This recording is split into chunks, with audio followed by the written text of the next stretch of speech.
All right, I'm going to do a little overview of, it says Horizen. Why is that? Well, let's go through and I'll explain why it is.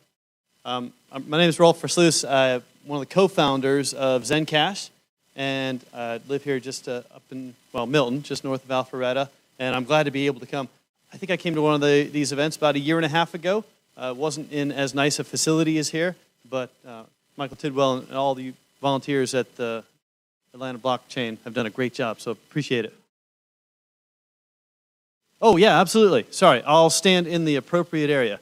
Okay, cool. So, first off, we just had a name change and a logo change today. We announced it on our bi-weekly live stream, and we do that every 2 weeks. We have about a 1 to 1.5 hour update where we go through all the things that have happened in the 2 weeks with Zencash, now Horizen, and then we take questions, types of questions and answer.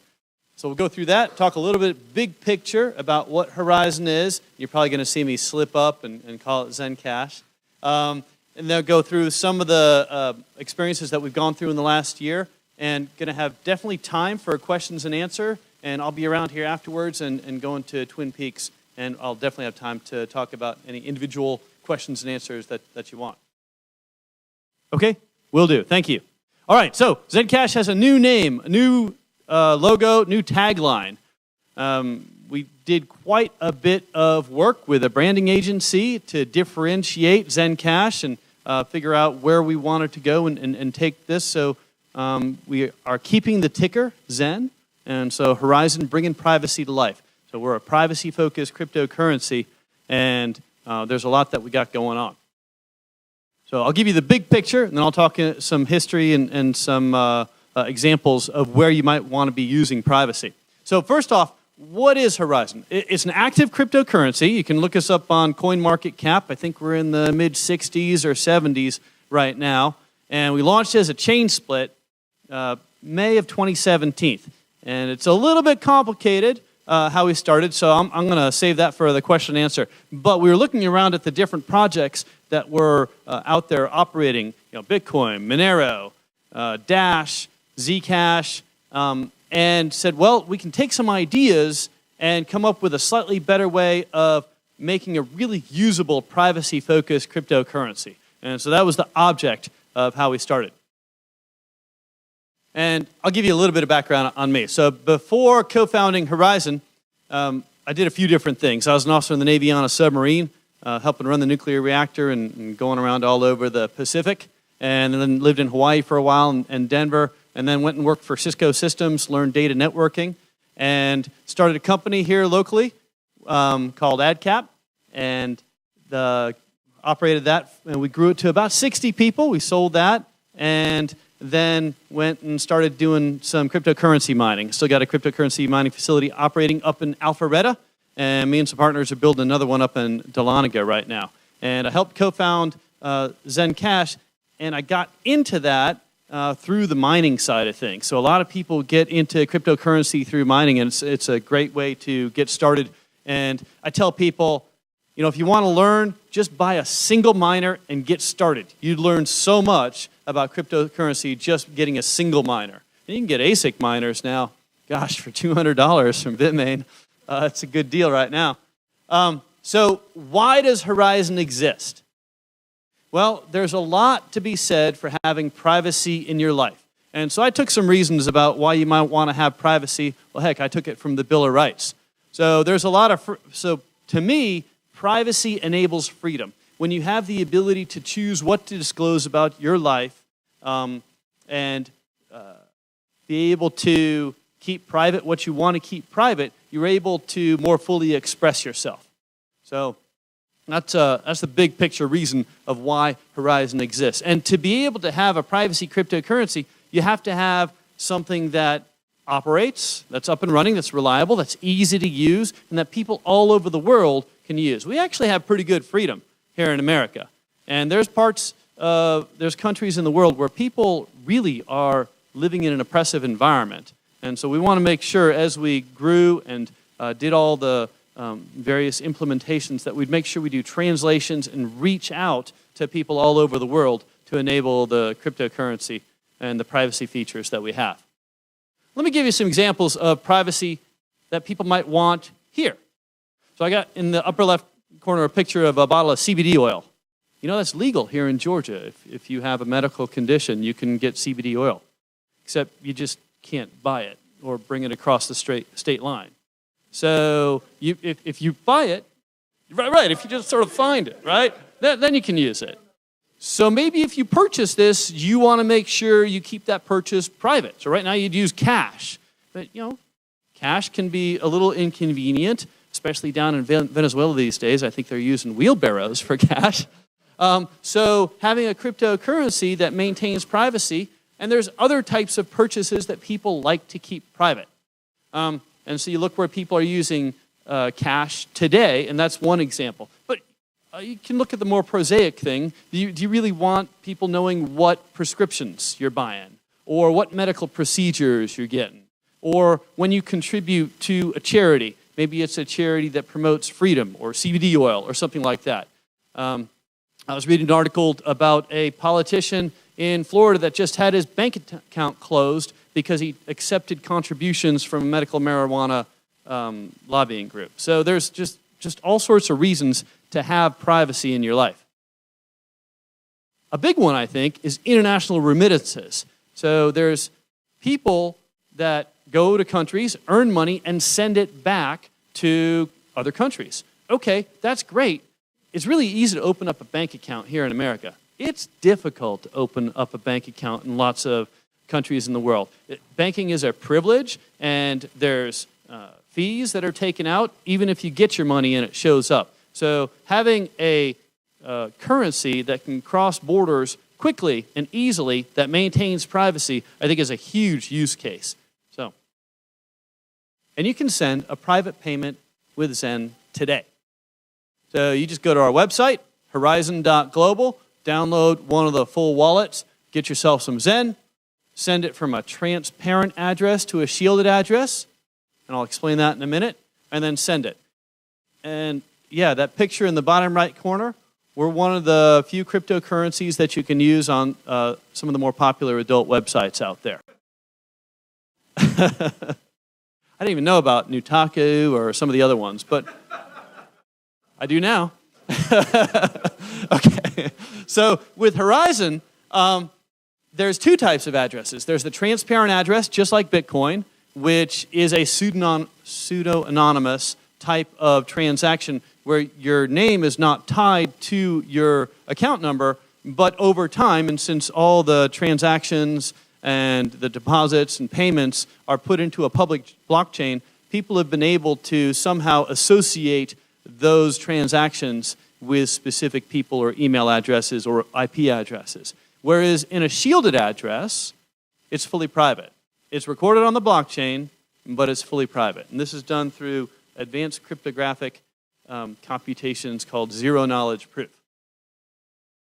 So one of the things that's really difficult when you launch a cryptocurrency is to get people to care about it. That's the first thing, is to get people to care that you even exist, to give people a reason to purchase your cryptocurrency and then continue to hold it or use it. And it is very difficult to get people to actually use cryptocurrencies. I love what BitPay is doing, making things easy for people to actually use cryptocurrencies. And one of the things that I always encourage meetup groups to do is try to set up a cryptocurrency ecosystem. So maybe you pick one business around here and try to talk them into accepting cryptocurrency, and then get everybody here to try to go to that business and actually use cryptocurrency. Because I've seen a lot of different situations where somebody will accept cryptocurrency, but then nobody comes and spends it there, so they kind of just stop using it. So our ecosystem, open source volunteers, so the majority of our code is open source. You can go look at it on the GitHub, and we've gotten a lot of code from Bitcoin and from Zencash. And then we came up with a few improvements to distributing the new Zen that's created every month. Right now there's 216,000 new Zen that's created every month, and I'll talk a little bit about how we distribute that and kind of create our own ecosystem. But that's a large part of our focus, is to get people all around the world to take Zen, use it, and figure out how to create their own ecosystems. So we've got a pretty good-sized team. And I'll talk to you a little bit about how we fund this team, but we took a lesson from Dash of saying a portion of the cryptocurrency that's generated every month gets paid into a fund that we then turn around and pay for people to do things. So 10% of the new Zen that's generated every month goes to the Zen Blockchain Foundation. That's who I work for. And then we use that for paying for software development and marketing and business development. All those people along the bottom are salespeople. You think, well, why does a cryptocurrency need salespeople? Maybe not salespeople, but account managers. Anytime that you want to work with an exchange or somebody that wants to accept cryptocurrency or a point-of-sale vendor or anybody that you want to integrate with, you have to have people that manage and help that relationship along.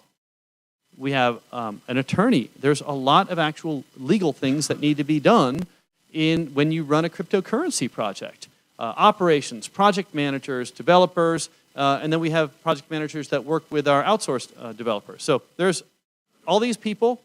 We pay them every month in Zen. And so we distribute the Zen that we take in and send it out, and then they figure out what to do with it, whether they hold on to it or sell it on, convert it to Bitcoin on an exchange and convert it to their local fiat currency. They're welcome to do that. So we're growing country representatives, and usually every 2 weeks we'll get an update from the country representatives on what they're doing. Like Luca in Italy, he's just going out and talking with different point-of-sale providers. David in Russia is doing all sorts of stuff. We've got in China and in Japan and a guy in Kenya that's going out and holding local meetups. So we're getting out and about and showing people how to actually use Horizen and how they can mine it, how they can run nodes to continue to earn it, and how they could set up small ecosystems and find use cases for the cryptocurrency in their area. So we got some partnerships that we've got because you can't do this alone. And so for research and development, we've got a couple of advanced research and development projects that we're working on right now. And we've contracted very early on, before we even launched Horizen, we went to Consensus last year and met with a few different guys, which was very helpful. One of them was the IOHK team, and they've helped us with some research on blockchain scaling using a directed acyclic graph, and also with coming up with a fair voting model for governance. So some of their PhDs did an analysis of the Dash voting model, and that was very good, and then developed one that uses actually zero-knowledge proofs so that when we get this implemented, and we'll be able to do voting with Horizen, that we'll be able to do that using zero-knowledge proofs, which means we'll have voting on the ways to spend the treasury funds and ways to do decisions where during the voting period, nobody will know actually what the votes are, and they only get exposed at the end. So it'll be true secret ballot voting, and we're very excited to be doing that. We work with institutional investment groups, and then exchanges, point-of-sale merchants, and things like that. Okay, so our development philosophy. So not 100% of the cryptocurrency that gets generated every month goes to miners. Only 70% does. 10% gets put for the funding for development, marketing, and all sorts of other things. That goes to the Zen Blockchain Foundation that we then turn around and spend it. 20% goes to people that operate nodes. And we started out early on because we're back to the thought of security and reliability. What can people do if they don't like what we're doing with privacy cryptocurrency, and we have a messaging component as well, to stop us from being able to continue to operate? So one of them is to attack the nodes and make sure that the nodes aren't there for wallets to connect to. So we came up with a very simple idea of saying, well, let's pay people to run nodes so that wallets that are operating always have nodes to connect to, and let's make sure the people that are operating nodes have a little bit of skin in the game and they earn money. So we came up with secure nodes, and we launched those not quite a year ago. But you have to have 42 Zen to be able to run a secure node, and then you get paid. And then a few months ago, we launched super nodes because those are going to have more powerful capabilities and be able to actually operate the side chains that we're implementing, which we have not implemented yet, and you have to have 500 Zen to have to operate a secure node. And that's gained us all sorts of new people that haven't been able to participate in the cryptocurrency economy before. Miners, you got to have some technical skill to be a miner, and you have to have low electric power costs. You can be a software developer, you can be a graphic designer or a marketer, but what if you just are good at running computer systems, like all the IT guys out there? So I was in the IT industry for a while, and I know there's people that are really good at running secure servers, and they might have a few extra, virtual servers and a few extra public IP addresses where they work. Not condoning that, but these are the types of guys that you really want on your team to support you. Because if you have a complicated or even a straightforward wallet with a cryptocurrency, you want IT guys on your side. So we came up with a way to bring IT guys that operate servers into the community. All right, so we've got a roadmap. I know that these are kind of small words on here, but we've accomplished a number of things on our roadmap, and we have a lot still to do. So we're continuing down the path of privacy and cryptocurrency and messaging, but then we're going to expand beyond that. We're a community-focused cryptocurrency, community-focused project, so it's really important for us to be able to get the governance model, the treasury and voting in place. And when I go to different conferences, and I've talked to other folks. In fact, I was at Latin American Bitcoin Conference in Bogota earlier this year, and there was a big stage presentation, and there was a guy that was just getting hammered about some Ethereum stuff, and I went and talked to him at his booth afterwards. He's like, "Hey, you're the Zencash guy, right?" I'm like, "Yeah." He's like, "Well, we're really looking at what you guys are doing with the governance and the voting. That's something new and different, and we really hope that you all continue down that path." So I'm excited for us to get that implemented. We've got a model that's been delivered by IOHK. It's been tested in ScoreX. You can go to our blog website, just blog.horizen.global, and you can see the post on that, and you can download the white paper. And there's actually a treasury coin that IOHK developed that you can implement to test the voting. And there's a nice video on that blog post that shows the actual testing of the voting. So we're excited to be able to implement that. So we've got a few other major improvements planned. So right now, our blocks are every 2.5 minutes. And if you want to do a transaction, okay, yeah, you have to wait a few minutes. But if you want to send a message, which you can do when you send a shielded transaction, because it has a 512-character messaging field, then you got to wait a few minutes. It's a very secure message because it gets put into a cryptographic transaction. As long as your wallet or your wallet application can reach the Horizen blockchain, then you can read your message and send them. But we want to improve the speed of that. So moving to a DAG would be able to have multiple blocks that would be able to happen very quickly. So we're hoping to do that. We've already got the research for it, and that's part of the implementation that we're looking to do. On the side chains that we're putting in place, the first two applications that we're going to implement are going to be the ones for Horizen, so the treasury and governance system. And then we have a centralized system now that we use to track all the nodes that people are operating and make sure they meet the requirements, and then we pay them, and that's a centralized server cluster that we do that on. We need to get that decentralized, running on the supernodes on the side chains. So we're going to implement those two applications, and then we're going to open it up to have other people use this large cluster of servers that we have for decentralized applications. Now, big news, we're local in Atlanta now.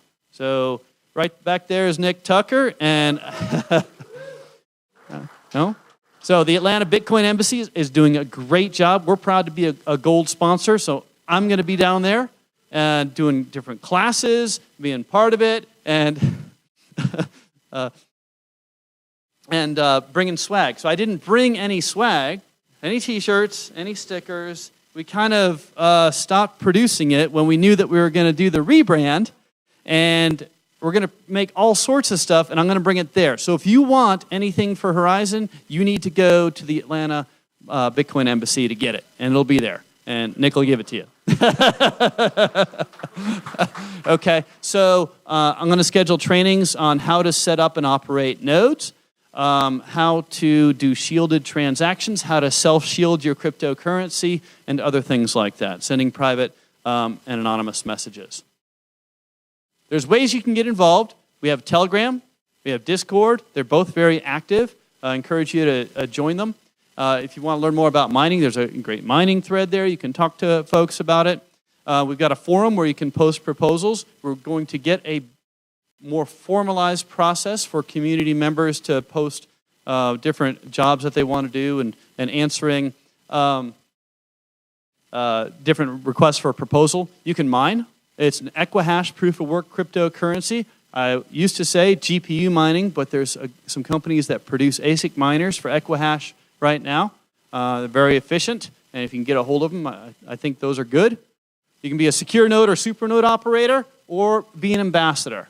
And so being an ambassador, there's a bit to do. It helps to be part of the community first, but we're definitely looking for people that can go to local meetups, go talk with businesses, and show people how to use Horizen. So that's what I have on the formal presentation. Happy to take questions. Happy to be here afterwards and answer further questions. Yes? One moment. I'm going to hand you a mic so everyone can hear you for me. I just was hoping, in your presentation it had next to DAG future. Yes. And I just wanted you to talk about how DAG is infinitely scalable and superior to the blockchain. And, go more into that. All right. Well, I'm going to have to qualify that. So the question is, how is a DAG better than blockchain? So it's part of what we want to do is, so a blockchain, every 2.5 or 10 or whatever minutes, all the transactions are wrapped up in blocks, and mining happens to figure out, okay, who won, who solved it, and then who gets to create the block. So with a directed acyclic graph, you can have different chain tips, and you can basically have a whole bunch of blocks that reference each other. There's a few different ways of doing DAG. We're looking at the implementations from DAG Labs. So there's Ghost, and then there's Spectre, and then there's Phantom. We're looking at the Phantom implementation, so if you want more information on that, go to DAG Labs and download the Phantom white paper, which I kind of skimmed it because I don't understand all that advanced cryptographic math. It's great for being a lot faster. It does not do anything to address the actual size of the data structure that you need to maintain on a full node. So as people that are running a Bitcoin full node, I think it's up to 90 gigs, 100 gigs, 180 gigs? Okay, it's growing fast, right? So if you switch over to a DAG, the structure grows as quickly, but you're able to do transactions very fast. So it's a different structure. In some ways, it's definitely superior. So we have our scientists with IOHK that we work with, and we have our developers. Oh, I'm sorry. I forgot to step out of that. But anyway, we're planning on doing that. We're looking at it really hard. You mentioned earlier that most of your code is open source. Is it all of your code is open source, or is it most? And what is not open source? Yeah, okay. So the Node software is open source. Our Swing wallet, our primary wallet, completely open source. Our Horizen lightweight wallet, completely open source. Our Node and our Android wallet, all that's open source. Now we have some things that are in development that aren't open source. So right now, and then we did not open source the code that we run on our centralized servers to pay people. Okay, the client application that you put on your secure or supernode server, that's open source. But we've retained the centralized, because that's going to get replaced by the decentralized open source tracking. The other thing is we have some advanced wallets that we've been working on since December. We're probably going to release those as binaries for a while first, not as open source. Just because they're a significant improvement over some of the other wallets that we have. And I don't know, a lot of the wallets out there, especially the nice ones, people aren't releasing them as fully open source. So I think you're seeing a shift in the industry on that.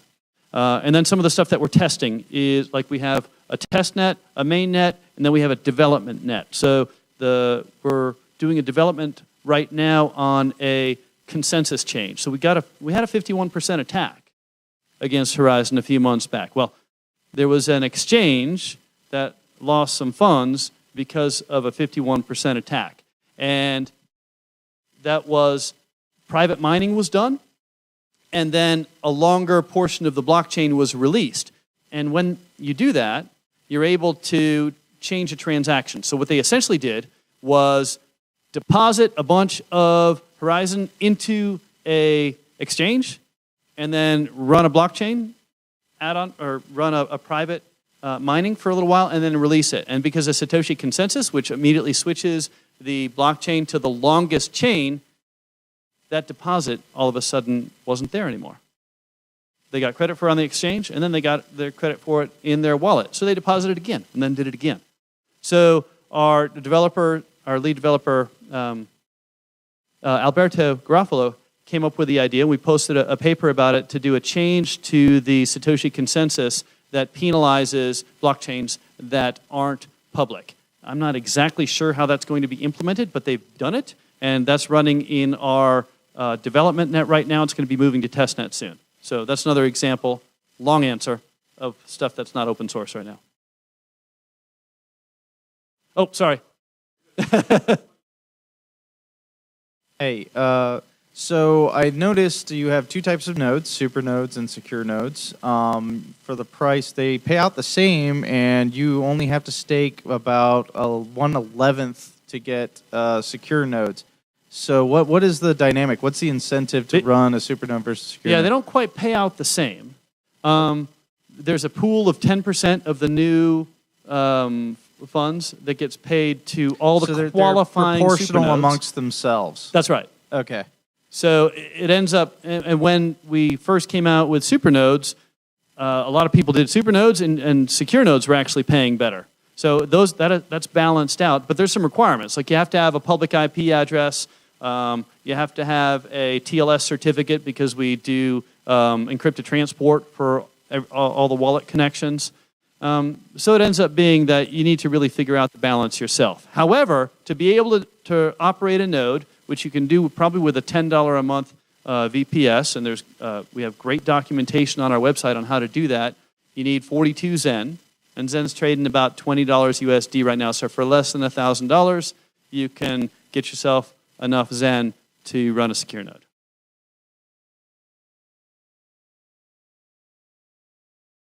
Can you explain the issuance model? I didn't quite get that, like the proof of work, block reward, and and how the 10% fee, does that go away after time? Or yeah, so the issuance model, we copy off Bitcoin. So there's going to be 21 million Horizen coins, and every 4 years or so, there's a halvening of the issuance. So a new block every 2.5 minutes, and there's 12.5 new Zen minted every block. So you take those numbers and expand them out. That's about 216,000 new Zen per month. Not 100% goes to the miners like they do in Bitcoin, like Bitcoin does. 10% goes to the Zen Blockchain Foundation that we then turn around and spend for making Horizen better. 10% go to the secure node operators, so that's divided amongst all the secure nodes that qualify. And then 10% goes to the super nodes. 70% goes to the miners. Oh. So my question right here. Sorry. Oh, right. Yeah. With smartphones getting more RAM all the time, yeah. How far out is being able to do private transactions on a smartphone, like wallet? Doing private transactions on a smartphone is where we want to be. Absolutely. So there's a few things that we have to do to get there. First off, we get a lot of our technology from Zencash. The developers and cryptographers at Zencash are wizards. So I do everything I can to thank those folks as much as possible because we get upstream improvements for them. Zencash announced an update to Zencash called Sapling, where they change how the ZK snark, the zero knowledge proof, that's the foundation for Zencash and for Horizen, is done. And that upgrade is going to happen at the end of October, and we're looking to possibly implement that into Horizen within a few months after that. We try not to do hard forks too often. Try to limit those to about 3 or 4 a year because they're difficult on everybody. The more exchanges and the more partners you get, the less hard forks that you want to do because it's a lot of work. So what we're hoping to be able to do is to be able to have shielded transactions by remotely accessing a full node, being able to do hardware. In fact, I think I had a slide on this. To be able to do hardware transactions, hardware signing, and to do lightweight transactions. So I expect first or second quarter 2019 that we're going to be able to do shielded transactions on mobile devices.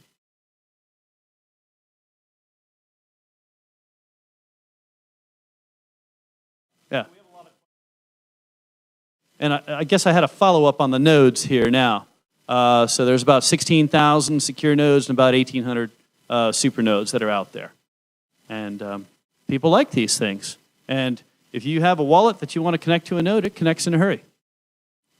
What was the goal of using the side chains? Did you talk about that? Yeah, so when we're looking at doing the voting and the tracking of the different nodes to make sure they're meeting their requirements and the paying them, we could either do that on the main chain, which would quickly grow the database size for our main chain, or we could, because this information doesn't need to be kept forever, we could do it on side chains. So right now our development team is looking at, is working on the implementation of the side chains. So we work with IOHK for research and development, and then we have a team in Ukraine, InfoPulse, that supplements our in-house team. One of those teams in-house is Code Particle, that's in Los Angeles, and then we have developers all over the world. But anyway, the side chains was so we didn't clog up the database side, and so that we could still track all the nodes, pay them, do all the voting, and get that done in a straightforward manner. Couple of quick questions. One, is proof of stake at all in the future? We're not looking at proof of stake.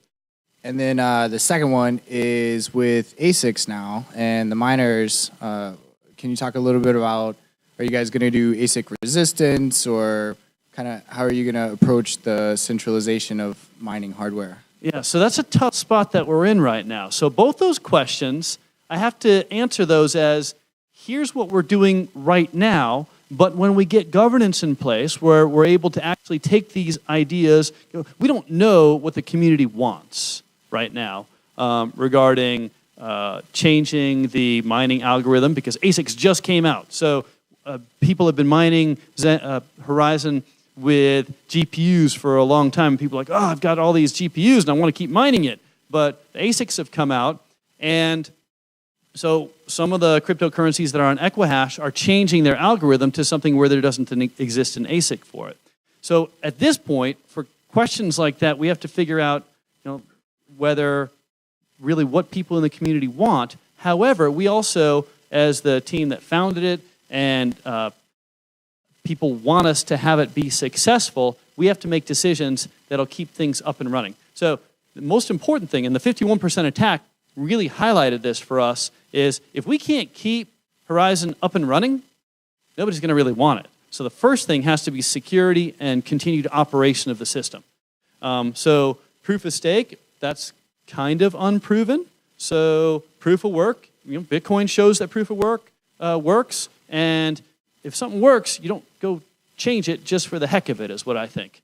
Now, to answer the ASIC question, we told everybody that we're going to make a decision and announce it by the end of August, because we have to make that decision before our next scheduled hard fork, which is in October, and we need a certain amount of time to develop and test and get that out to our partners. So I don't have an answer for you yet. We're going to have an answer if we're going to change the model or not. There's good arguments on both sides, and whatever decision we make, people are going to be angry. So I'm going to leave it right there. Yes?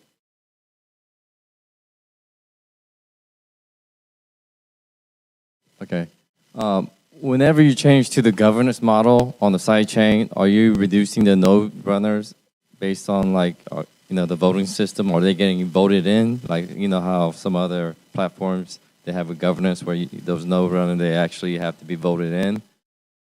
So there's no permission or voting required to be a node.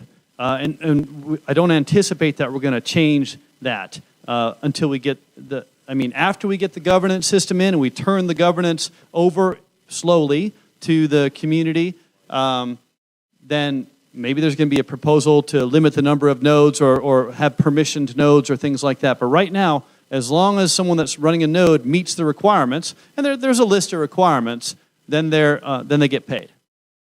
Question, will the sidechains have a life cycle to them? That's a great question. I have no idea. What do you mean by life cycle to the sidechains? I mean, once you create one, does it live for eternity, or is there a criteria that if it doesn't get used that much, it can die off gracefully and you can prune it? It would seem like the sensible thing to do would be to prune it after a while, but I have no idea. What's the criteria for pruning? Haven't gotten there yet. I guess we're going to have to figure that one out. Scott with the tough ones over here. So we'll have time for just a couple more questions. So here we go. So using a shielded transaction, it's more computationally expensive than using a regular one. At least on Zcash, you see most people actually don't use shielded transactions, and there's concerns about how large that anonymity set is. What percentage are using shielded addresses on Horizen? Yeah, so I saw a great presentation at ZCon 0 last month that I had the opportunity to attend, where they did some studies on Zcash transactions and how most of them were transparent. Now, I think there's a few reasons for that. One of the reasons is that Zcash has been focused, rightly so, I think, on getting their technology to this sapling release. Because getting shielded transactions on mobile devices is really where they need to get to. So there hasn't been as much focus on the wallet from the Zcash company. So I mine Zcash, I mine all sorts of different things. It had been difficult for me to have a GUI wallet that I could actually do shielded transactions in Zcash. So after I came back from that conference, I did a bounty for people to convert the Zencash wallets over to Zcash, and we got that done. So now you can have good Zcash wallets that are based on the latest Zencash ones for your shielded transactions. So hopefully people are doing more shielded transactions. However, your question was about Horizen.